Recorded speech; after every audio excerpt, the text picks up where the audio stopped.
What's good, Facebook fam? It's your boy Mo Cheatham. Hope all is well. Chilling on my porch, Accra, Ghana, in the suburbs, actually, Accra, Ghana, which is Byway. I'm shooting this video.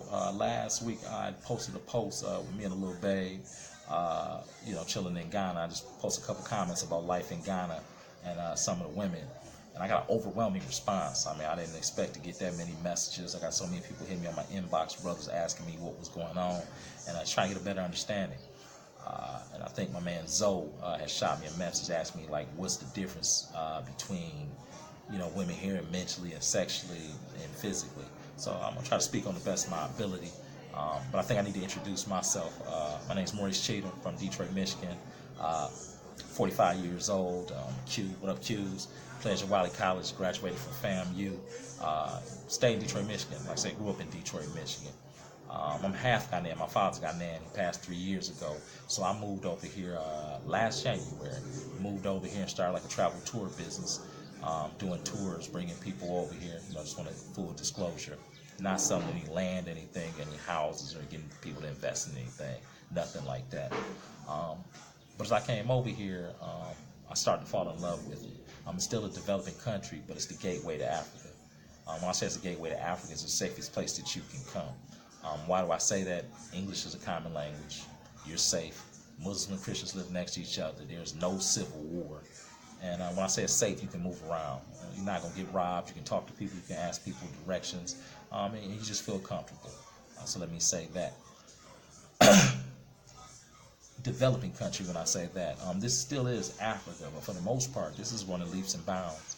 You got a bunch of retirees coming back here building major houses. China's investing. So you can come here and still have your upscale living if that's what you prefer.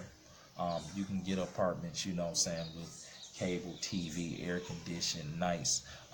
You can rent a car, you can rent a Land Cruiser, move around. You can go to high-end clubs, or you can go to the hoods.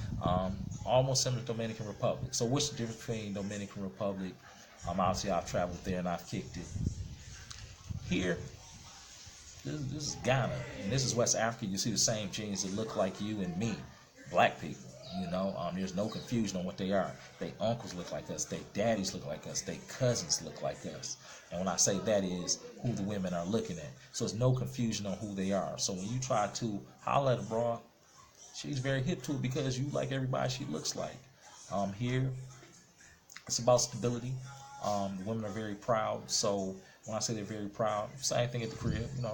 They definitely want to be provided for, but it's not on a trick level. You dig what I'm saying? If that's what you prefer, that's here too. But to provide is very least. It's very least. You could provide for a chick here for $200 a month, take care of for the whole month. Let me be clear. This is for my brothers who are over 35 who may be looking for something different.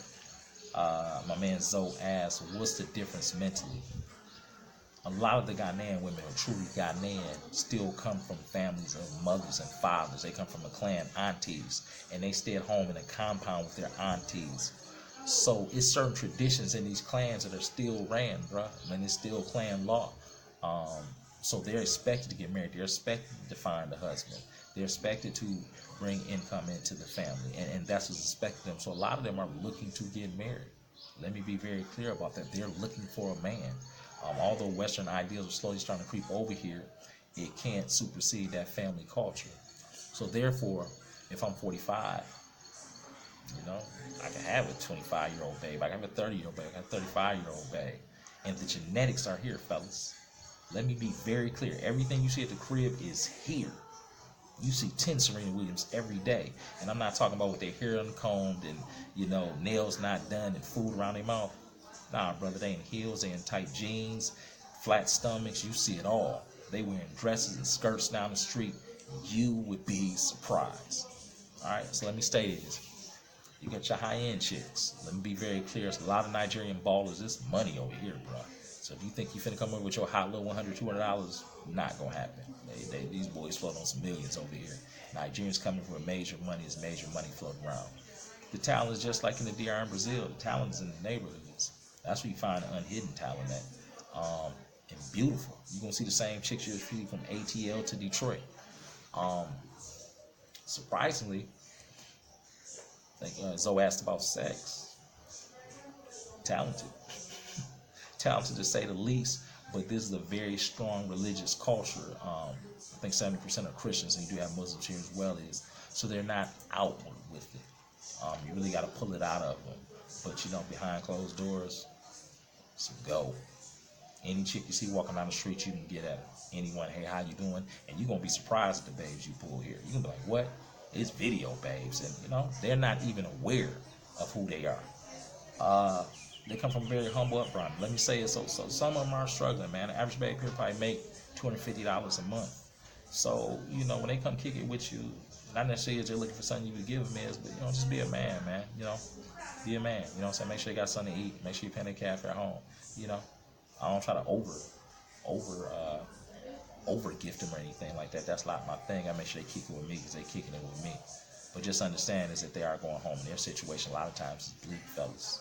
You know, she might come in looking like a superstar and she's not going to ask for any money or anything like that. They stand in a one room. Sometimes no electricity. So it's real. Mentally. Since the 80s, you got a couple different type of African Americans come over here as far as males. You got the African American male who came over here with his pension, who was just tricking money away and he's secure. So a lot of chicks, and then you got the brothers who might be coming over here from the UK who are Ghanaians who wait for all Christmas and they blowing $10,000 within a month. So sometimes a lot of their mentality is that we come up here just to blow cheese and we don't care, and we don't care about the value of a dollar. And they asking sometimes for iPhones, some of the babes, and you laughing and like, I ain't got no iPhone. Why would I get you one? And I gotta explain to a lot of them it's a different type. We different coming over here. We ain't soft, we ain't suckers, and none of that. And our eyes always on you. So therefore, if they come correct, we coming correct. But you ain't finna get us for no bread. You feel me? You ain't finna get us for no bread and hustles with the hey baby this or that. So still come with your game face on, fellas. This is the first country in Africa, bro, that you can come to. We got about 30 of them legitimately that you can come to as babes all over, and we just got to start opening up our minds. Why do I say Ghana? Because Ghana is a gateway for Africa for beginners. Ghana has, I think it's like 26 million. You go to Nigeria, Nigeria got 220 million black people. First of all, you're going to have problems just coming here because you've never seen as many black people in your life. It's going to be a shell shock for you. You think you're going to go to Nigeria where it's even more aggressive and more people. You know, I don't know. You know, it took me a while to adjust. Don't want to make this video too long. I just tried to answer a couple questions. I know I was all over the place. If you can, shoot me, inbox me, man. Inbox me, shoot me some questions that you have. If you're looking to do a group trip, you and the fellas hit me up. You know, I can coordinate that definitely. You know how you like to get in on a discreet level. I'll probably be planning a bigger group trip as well. Thinking about doing a solo trip, I'll assist you best possible. Yeah, so you can shoot me Maurice Cheatham, you know, just befriend me and try to assist you the best possible. Hope this answers some questions, all right? Peace.